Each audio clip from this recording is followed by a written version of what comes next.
स्वाहा। हम खुद भी कई फॉर्म भर देते हैं जाने अनजाने में, और इनकम पूछता है तो हम डाल देते हैं कम डाल 1 लाख डाल दे।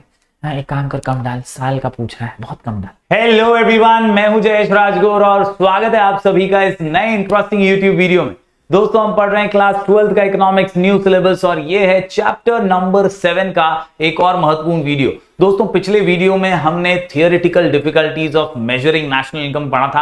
आज के इस वीडियो में हम प्रैक्टिकल डिफिकल्टीज को कवर करने वाले हैं। अगर आप इस चैनल पर नए हैं तो जरूर से सब्सक्राइब कीजिए, बेल आइकन दबाइए, क्योंकि यहां आपको लगातार ऐसी इंफॉर्मेटिव वीडियोस मिलते रहेंगे। दोस्तों, साथ ही साथ मैं आपको बता दूं, जरूर प्लेलिस्ट सेक्शन पे क्लिक कीजिए। वहां आपको ढेर सारी चैप्टर वाइज प्लेलिस्ट मिलेगी। इकोनॉमिक्स, ओसीएम, एसपी, आईटी की प्लेलिस्ट आपको मिलेगी। चैप्टर वाइज आप अपनी पढ़ाई को वहां से बूस्ट कर सकते हैं। साथ ही साथ दोस्तों, आप जरूर हमारे टेलीग्राम चैनल को ज्वाइन कीजिए। नाम है स्काई एजुकेशन ऑफिशियल, जहां पर हम आपके लिए रेगुलर पीडीएफ नोट्स और बहुत सारे आईएमपी क्वेश्चंस डालते रहेंगे। साथ ही साथ you can also download our app sky education from play store, जहां पर आपके लिए एक फ्री बैच चल रहा है। नाम है उसका सुपर स्टार बैच, जिसका बैच कोड है superstar 23 for all of you superstars. आप ही को करना है एग्जाम में चमत्कार। चलिए आज के इस वीडियो को शुरू करते हैं, जहां नेशनल इनकम के प्रैक्टिकल डिफिकल्टीज को समझ लेते हैं। दोस्तों, प्रैक्टिकल डिफिकल्टीज की जब बात करें तो नेशनल इनकम का थोड़ा सा रिकैप तो बनता है। दोस्तों, नेशनल इनकम मॉडर्न इकोनॉमी के तौर पर अगर हम देखें तो it is all about understanding that everything is in monetary terms, expressed in terms of money। हर चीज को आजकल पैसों से एक्सप्रेस किया जाता है। हम नेशनल इनकम को लीटर, केजी या डजन्स में नहीं एक्सप्रेस करते। It is always expressed in terms of money. ये एक मॉडर्न इकोनॉमी है। याद रखिए दोस्तों, in real terms it is all about the flow of goods and services produced in an economy during a year. पिछले मेरे सारे वीडियोस में नेशनल इनकम के ये कॉमन इंट्रो मैंने रखा है। आप सभी से गुजारिश है कि आप भी जब लिखें तो आप ये इंट्रोडक्शन को जरूर फॉलो करें। इससे आपके आंसर की पैकेजिंग ओवरऑल अच्छी बनेगी, तो जरूर इसको फॉलो कीजिएगा। Modern economy is money economy and thus national income is expressed in terms of money. Similarly दोस्तों, आपको दूसरी चीज ये भी लिखनी है यहाँ पर कि in real terms national income क्या है, तो it is flow of goods and services. It is flow of goods and services. It is flow of goods and services in an economy during a year. बढ़ते हैं आगे दोस्तों। आज के concept की बात करें तो जैसा कि आप जानते हैं, हमने 3 मेथड्स तो पढ़े ही थे। आउटपुट मेथड हमने पढ़ा था, हमने इनकम मेथड पढ़ा था और एक्सपेंडिचर मेथड पढ़ा था। इन 3 मेथड्स के जरिए हम नेशनल इनकम का कैलकुलेशन तो करते हैं, लेकिन एक्चुअल में जब ग्राउंड पे जाते हैं और नेशनल इनकम का कैलकुलेशन करते हैं, वैल्यूएशन करते हैं, चीजों की तुलना करते हैं, एडिशन करते हैं, तब कई मुश्किलातों का सामना करना पड़ता है। कई प्रैक्टिकल डिफिकल्टीज हमारे सामने आती हैं। आज का हमारा मुद्दा यही है कि हम कैसे इन प्रैक्टिकल डिफिकल्टीज को पढ़ेंगे और समझेंगे। जी हां, practical difficulties in measuring national income, इसको स्टैटिस्टिकल डिफिकल्टीज भी कहते हैं। और आंसर जो है कुल मिलाकर के 8 पॉइंट का है, और आंसर का नाम VIP CID, VIP CID, VIP CID, VIP CID. जी हां दोस्तों, वी से वैल्यूएशन ऑफ इन्वेंट्रीज, आई से इलिटरेसी एंड इग्नोरेंस, P से problem of double counting, C से कैपिटल गेन्स और लॉसेस, I से इनएडिक्वेट एंड अनरिलायबल डेटा।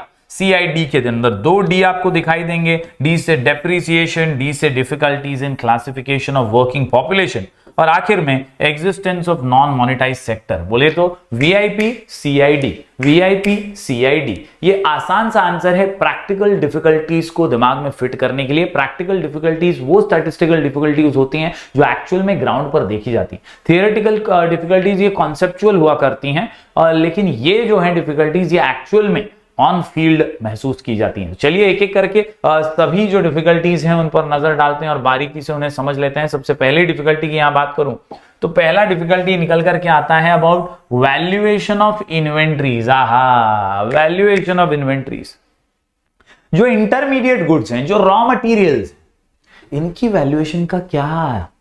हम फिनिश्ड गुड्स की वैल्यू ले रहे हैं, हम फिनिश्ड गुड्स को कंसिडर कर रहे हैं। जब हम इनकी वैल्यू कंसिडर कर रहे होते हैं तो याद रखिए कि ये जो रॉ मटेरियल है या सेमी फिनिश्ड गुड्स हैं या फिनिश्ड प्रोडक्ट्स हैं, इनका भी तो कुछ होता है। In the stock of the producers they are known as inventories, they are known as inventories, they are known as inventories, they are known as inventories. Any mistake in measuring the value of inventory will distort the value of the final production of the producer. यानी अगर आपने value added approach से इन inventories की value को ही गलत नाप लिया, इन inventories की वैल्यू को ही गलत तोल लिया, तो कहीं ना कहीं दोस्तों ये हो सकता है कि आपका फाइनल वैल्यू ही गलत आ जाए और इससे नेशनल इनकम के कैलकुलेशन में गड़बड़ हो जाए। So valuation of inventory should be done with utmost care. It requires careful assessment. कैसा असेसमेंट? Careful assessment. कैसा असेसमेंट? Careful assessment. उम्मीद करता हूं दोस्तों आपको कॉन्सेप्ट क्लियर हुआ होगा। प्रैक्टिकल डिफिकल्टी में सबसे पहली डिफिकल्टी वैल्यूएशन ऑफ इन्वेंट्री। चलिए बढ़ते हैं आगे दोस्तों। अगला पॉइंट जो निकल करके आता है वीआईपी के अंदर आई से, इलिटरेसी एंड इग्नोरेंस। बड़ा ही सिंपल सा पॉइंट है। कई बार हम खुद भी, आपने भी ये महसूस किया होगा, हम खुद भी इग्नोरेंट हो जाते हैं। सरकारी कर्मचारियों को, नेशनल इनकम कैलकुलेट करने वालों को हम सही डेटा ही प्रोवाइड नहीं करते।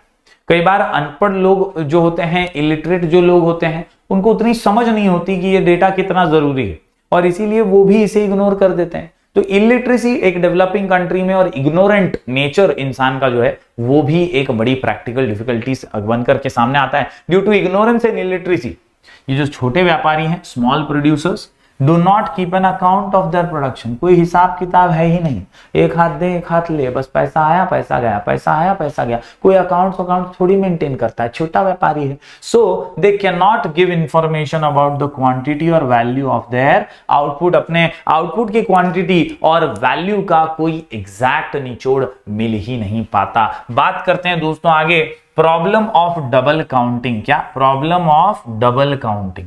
दोस्तों the greatest difficulty in calculating national income is of double counting. सबसे बड़ी प्रॉब्लम है ये। वीआईपी का पी क्या है? Problem of double counting. Problem of double counting, एक ही वस्तु को दो बार काउंट कर लेना, डबल काउंटिंग की प्रॉब्लम। याद रखिए यह प्रॉब्लम सबसे मेन प्रॉब्लम है। कई बार गड़बड़ा जाते हैं, फाइनल गुड्स को भी काउंट कर लिया, इंटरमीडिएट को भी काउंट कर लिया, स्वाहा।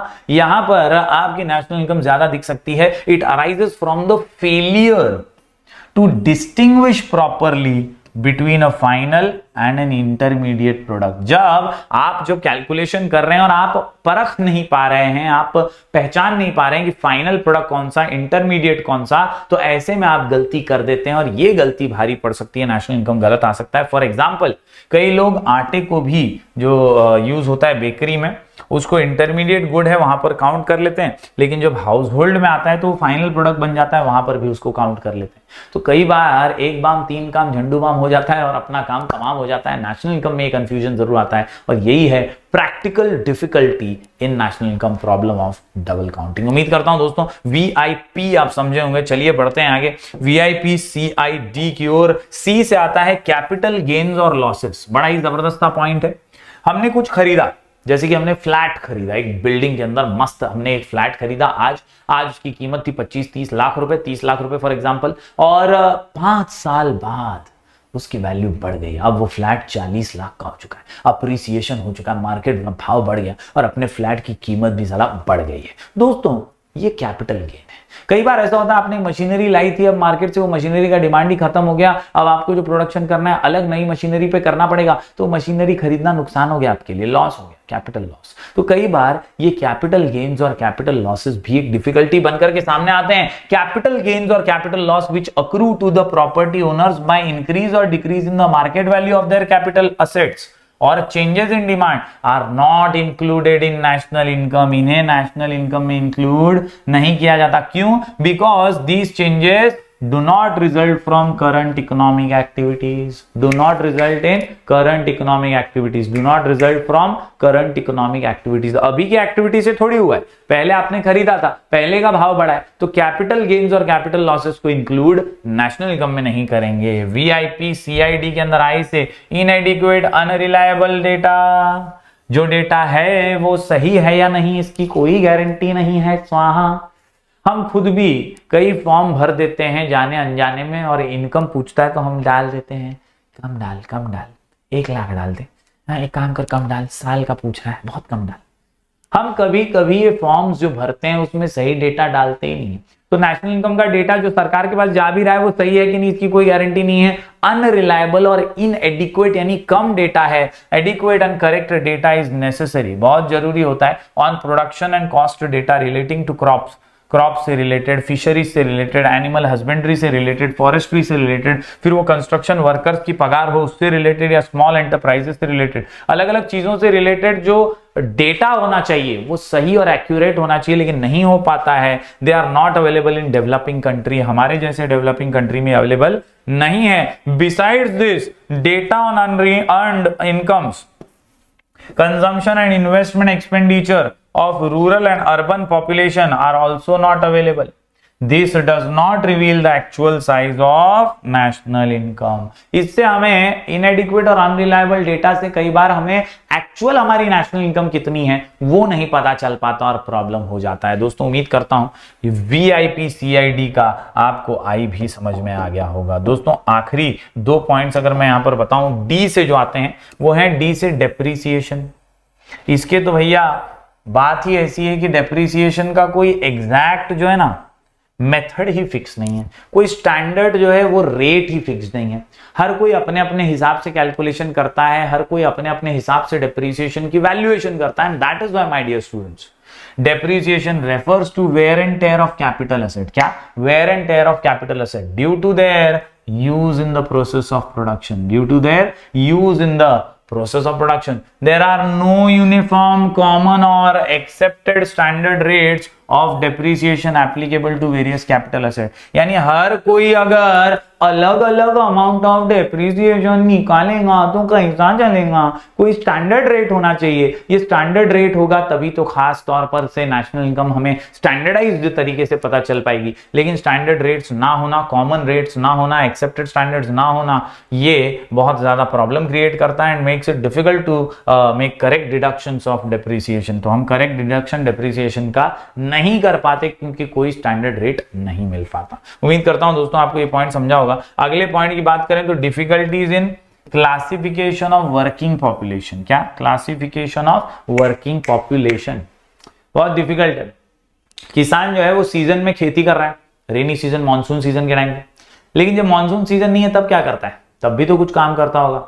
Animal husbandry, dairy products, dairy farming, कुछ ना कुछ हॉर्टिकल्चर वगैरह अलग अलग काम किसान भी करता होगा पेट पालने के लिए, उससे भी तो उसकी इनकम आती होगी। वो इनकम तो बताता ही नहीं है ना? ऐसा कई लोग करते हैं भाई, कोई अलग अलग चीजों से पैसे कमा रहा है, 4-5 सोर्सेस ऑफ इनकम है, कई सोर्सेज ऑफ इनकम पता ही नहीं चल पाती, कुछ ही का हिसाब रहता है। And that is why difficult है classification of working population in India. Working population is not clearly defined. For instance, farmers in India are not engaged in agriculture around the year. Obviously, in off season, they engage themselves in alternative occupation. ते काहीतरी करत असतील ना, म्हणजे जेव्हा ते शेती नाही करत तेव्हा काय करत असतील? काहीतरी उद्योग करत असतील. In such a case, it is very difficult to identify their incomes from a particular occupation. समझ रहे हो कि नहीं? तो इस प्रकार से दोस्तों कई लोगों की अलग अलग इनकम्स जो हैं वो जो है वो आइडेंटिफाई नहीं हो पाती। ये एक बड़ा डिफिकल्टी प्रैक्टिकल सामने आता है। उम्मीद करता हूं दोस्तों आपको कॉन्सेप्ट समझ रहे होंगे। VIP CID के अंदर ई से आता है existence of non monetised sector. आज भी ऐसा सेक्टर है जो कि नॉन मोनेटाइज्ड है। कैसा है? नॉन मोनेटाइज्ड है। कैसा है? नॉन मोनेटाइज्ड है। दोस्तों ये सेक्टर की खासियत क्या है? ये सेक्टर की खासियत है कि यहां पर बस बार्टर सिस्टम चल रहा है। क्या चल रहा है? Barter system. उसने मुझसे कुछ लिया, मैंने उसको कुछ दे दिया, काम फिट, मामला हिट, आंसर सुपर हिट। मतलब हम क्या कर रहे हैं? गुड्स के बदले में गुड्स का लेन देन कर रहे हैं, फ्री एक्सचेंज कर रहे हैं। यहाँ पर पैसे का एक्सचेंज नहीं है। आज भी in India, specially in rural areas, there exist the non monetize sector. Agriculture के अंदर it still being in the nature of subsistence farming, a major part of production is partly exchanged for other goods and services. It is excluded while counting national income. यानी कई बार ये जो free exchange है इसको हमें national income से exclude करना पड़ जाता है। तो ये नॉन मोनेटाइज सेक्टर, अगर इसके बेचे जाता मार्केट में तो इसके पैसे मिलते तो नेशनल इनकम में ऐड होता, लेकिन क्योंकि नॉन मोनेटाइज रह गया इसका नेशनल इनकम में कोई समावेश नहीं हुआ। उम्मीद करता हूं दोस्तों सारे पॉइंट्स, 8 पॉइंट्स आपको समझ में आ गए होंगे। क्वेश्चन का नाम है प्रैक्टिकल डिफिकल्टीज। कौन सी डिफिकल्टीज? Practical difficulties. आंसर का नाम VIP CID। VIP CID, अरे VIP, CID, V से वैल्यूएशन ऑफ इन्वेंट्रीज, I से इलिटरेसी एंड इग्नोरेंस, P से problem of double counting, CID के अंदर C से कैपिटल गेन और लॉसेस, I से इनएडिक्वेट एंड अनरिलायबल डेटा और D से 2 पॉइंट्स हैं डेप्रिसिएशन और difficulties in classification of working population, E से existence of non monetised sector. उम्मीद करता हूं दोस्तों पूरा का पूरा आंसर आपको समझ में आया होगा। VIP, CID, VIP, CID। उम्मीद करता हूं आप लिख करके जरूर इसको प्रैक्टिस करेंगे। कोई भी डाउट हो तो मैं आपको इंस्टाग्राम पे मिल जाऊंगा, मेरा आईडी है राजगुरु जयेश वी। हम ऐसे ही वीडियोस लगातार आपके लिए बनाते रहेंगे। जरूर अपना प्यार बरकरार रखिए। सबसे इंपॉर्टेंट चीज, जो फ्री बैच है हमारे ऐप पे सुपरस्टार बैच, उससे जरूर जुड़िएगा। कोड है सुपरस्टार23। आपको करना क्या है, आपको बस हमारा ऐप डाउनलोड करना है, sky education. Sky education app play store से डाउनलोड कर लीजिए। वो डाउनलोड करने के बाद आप बैचेस में जाइए, बैचेस में जाकर के सुपरस्टार बैच पे क्लिक कीजिए। वहां आपको बैच कोड मांगेगा, आप ये कोड डालिए सुपरस्टार23 और रिक्वेस्ट सेंड कर दीजिए। कुछ ही टाइम में आपकी रिक्वेस्ट एक्सेप्ट हो जाएगी और आप उस बैच में फ्री वीडियो लेक्चर्स देख पाएंगे, नोटिफिकेशंस आपको मिलेंगे, अलग अलग PDF नोट्स और IMP भी उसमें आते रहते हैं। तो जरूर जरूर जरूर इस बैच से जुड़िए, एब्सोल्युटली फ्री बैच है आप सभी के लिए। तो हम ऐसे ही वीडियोस आपके लिए लगातार लेकर आते रहेंगे। अपना प्यार बरकरार रखिए। मिलेंगे फिर एक बार कुछ और नए वीडियोस के साथ। तब तक के लिए do like, share and subscribe.